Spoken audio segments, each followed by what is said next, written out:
Hello dear students, welcome to our channel educational goal. और हमारी जो प्रश्न बैंक सॉल्यूशन की जो सीरीज चल रही है, आज उसमें हम देखेंगे डू एज डायरेक्टेड।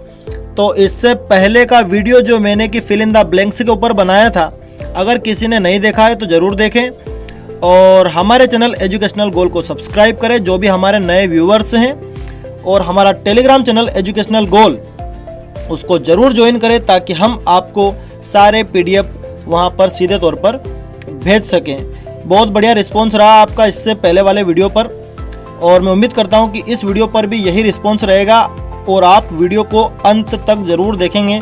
अगर आप हमारे वीडियो को अंत तक देखते हो तो आप हमारा बहुत ज़्यादा फ़ायदा करते हो, क्योंकि हमें फिर अर्निंग उस हिसाब से होती है। तो देखते हैं क्या है डू एज डायरेक्टेड में। हम इसमें 10 ले रहे हैं क्योंकि 20 या 21 दिए हुए हैं। अगर पूरे हम लेते तो वीडियो बहुत बड़ा बनता, तो इसको हम 2 पार्ट में बनाएंगे। आज 10 देखेंगे, फिर कल हम 10 जो अगले हैं उनका वीडियो बनाएंगे, उनका सोल्यूशन देंगे।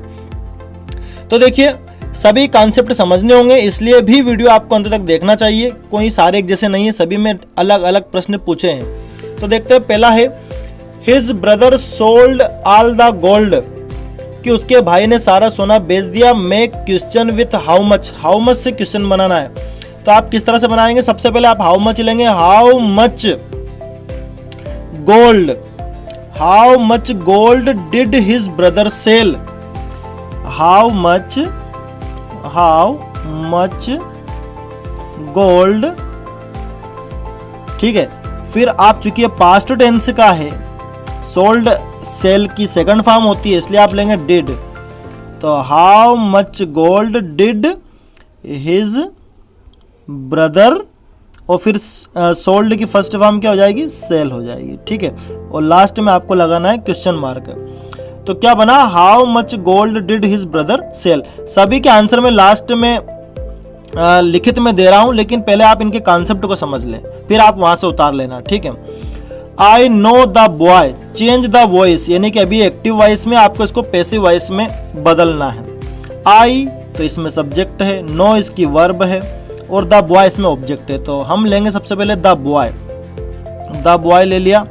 अब इसका टेंस देखिए, प्रेजेंट टेंस का है, तो हम इज ले लेंगे, helping verb. The boy is, और हमेशा पैसिव वॉइस में वर्ब की थर्ड फॉर्म आती है, तो नो की थर्ड फॉर्म नोन, ठीक है। The boy is known to me. आई का हो जाएगा ऑब्जेक्टिव केस मी। अब आप सभी देख रहे होंगे कि मैंने बाय नहीं लिया, टू लिया है। मैंने ऐसा इसलिए किया है क्योंकि नो जो वर्ब है उसके साथ बाय नहीं आता है, टू आता है। तो the boy is known to me, ठीक है। ये इसका बन जाएगा पैसिव वॉइस। पैसिव वॉइस बनाने के लिए सबसे पहले आप टेंस ही देखा करें, उसके हिसाब से आप हेल्पिंग वर्ब लोगे। अब तीसरा प्रश्न देखिए, he is my brother, he is wearing A red shirt. ये हमारी किताब में तो कुछ इस तरह से प्रश्न है कि the boy is my brother, he is wearing A red shirt. लेकिन अब इस प्रकार आया तो इसी प्रकार बनाएंगे। देखो प्रश्न में हमसे पूछा क्या है? Combine to make relative clause. Relative clause बनाना, यानी कि एडजेक्टिव क्लोज आपको बनाना। रिलेटिव क्लोज हो या एडजेक्टिव क्लोज, एक ही बात है, ठीक है। तो क्या करेंगे हम? सबसे पहले हमारा जो सब्जेक्ट है ही लेंगे, ही। अब इसकी विशेषता बताएं, क्योंकि एडजेक्टिव क्लोज बनाना या रिलेटिव क्लोज बनाना है। तो हम कहेंगे he who is wearing A red shirt. Who is, फिर दूसरा वाला स्टार्ट हो जाएगा। मतलब कुल मिला के बात यह है कि he who is wearing A red shirt is my brother.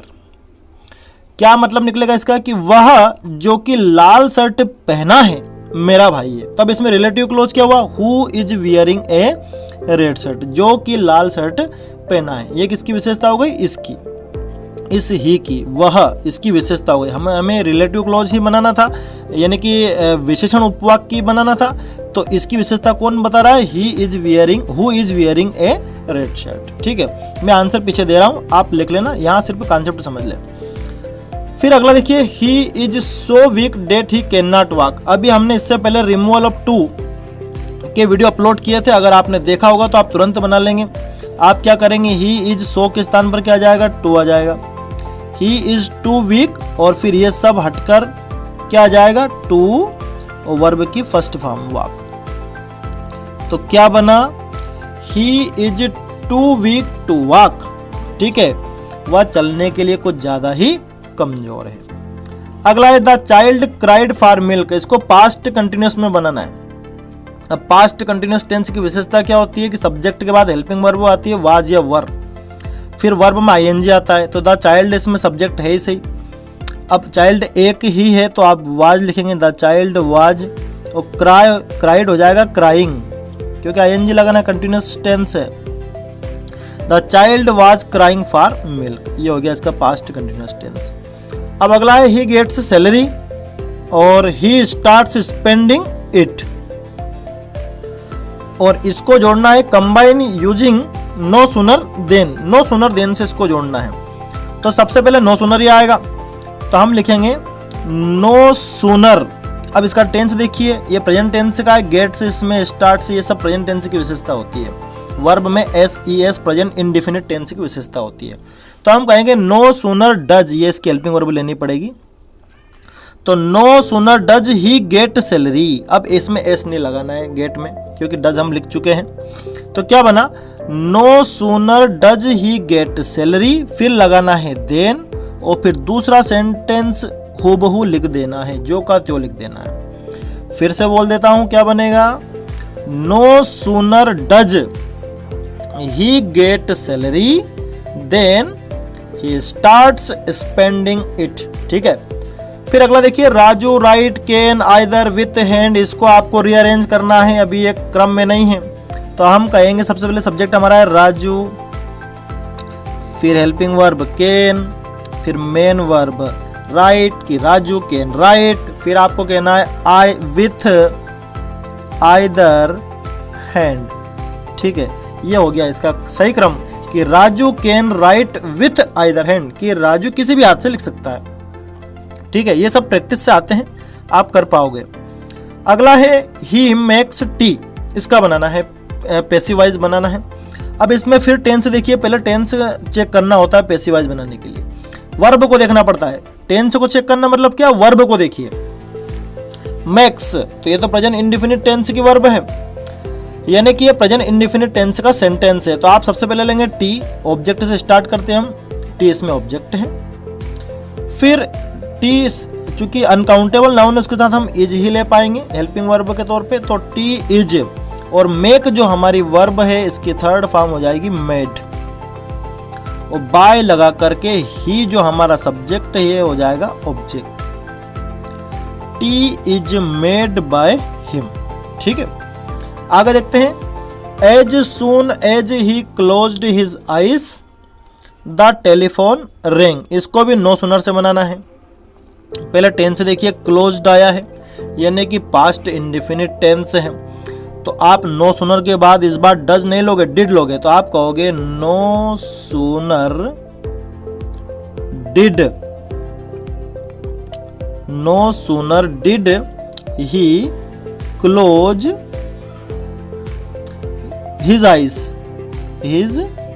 Ice, उसके बाद देन लगा करके दूसरा सेंटेंस जो का त्यो आपको लिखना है। देखो हमने क्या किया, नो सूनर लिया तो फिर डिड लगाया। डिड क्यों लगाया, क्योंकि क्लोज्ड आया था। अब हम डिड लगा चुके हैं तो फिर क्लोज में फिर डी लगाने की जरूरत नहीं है फिर बाद में। तो हमने बनाया कि no sooner did he close his eyes, फिर देन लगा करके दूसरा सेंटेंस हूबहू लिखना है, द टेलीफोन रिंग, कि जैसे ही उसने आंखें बंद करी और फोन की घंटी बजी। अगला है दे वर प्लेइंग फुटबॉल, ये अभी जो है पास्ट कंटिन्यूअस में दे रखा है और सिंपल प्रेजेंट में बनाना है। सीधी सी बात है, हमें वर्ब में ही परिवर्तन करना होता है, टेंस का मतलब यही है। तो दे सब्जेक्ट तो वही रहेगा। अब इसमें जो वर्ब है प्लेइंग, ये क्या हो जाएगी, वर्ब की फर्स्ट फॉर्म हो जाएगी। तो दे प्ले और फुटबॉल, ये हो गया। तो इसका क्या बना आंसर हमारा, दे प्ले फुटबॉल, और ये रहे इनके आंसर। ठीक है, तो इनको आप अपनी कॉपी में लिख लें और अच्छे से तैयारी करें।